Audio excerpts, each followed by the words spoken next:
Hello everyone, how are you doing? This is MD Tech here with another quick tutorial. In today's tutorial, I'm going to show you guys how to hopefully resolve if you're coming across a Microsoft Defender threat service has stopped working error on your Windows computer. So if you're using the Windows Defender Security Center and virus and threat protection just shows that it is unable to start the service. In today's tutorial, I'm going to show you guys how to hopefully resolve that without too much of a hassle. So we're going to go ahead and jump right into it. So we're going to start by opening up the Start menu. Just left click on the Start button one time. Type in regedit, so regedit. Best match should come back a registry editor. You want to right click on that and then select Run as Administrator. If you receive a user account control prompt, you want to left click on Yes. Now before you proceed in the registry, I would highly suggest you create a backup of it. So if anything went wrong, you could easily restore it back. And in order to create the backup, it's very simple. Just go ahead and left click on the File tab up at the top left, select Export. For file name, I would suggest naming it the date in which you are making the backup. Export range should be selected to all, and then save it to a convenient location that you can access it in the future if need be. And if you ever need to restore it back, just go left on the File tab and then Import. So pretty straightforward. Once you have created the backup, we are ready to begin, and that is going to start off by opening up the HKey local machine folder. So either double click on it or left click arrow next to it to expand the drop down.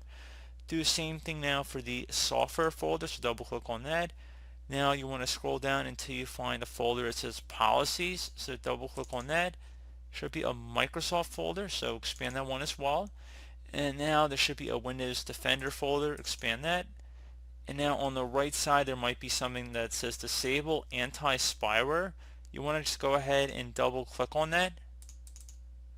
In the value data field you want to delete the 1 and just type a 0, so don't spell out 0, just type a numerical 0. Then select OK. Once you're done with that, if you close out of the registry editor, you should be able to open up the Windows Defender Security Center or Windows Security. It continuously changes its name. In my opinion, it seems like it says this threat service is stopped, restart it now. I'm going to select the restart now option and everything should be good to go. So I do not believe you actually need to restart your computer to restart the service. So just give it a moment here.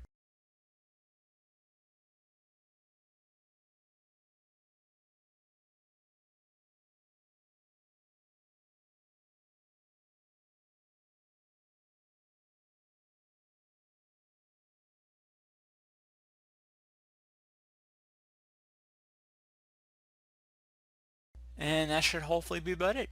So pretty straightforward process here, guys. Do hope I was able to help you out, and I do look forward to catching you all in the next tutorial. Goodbye.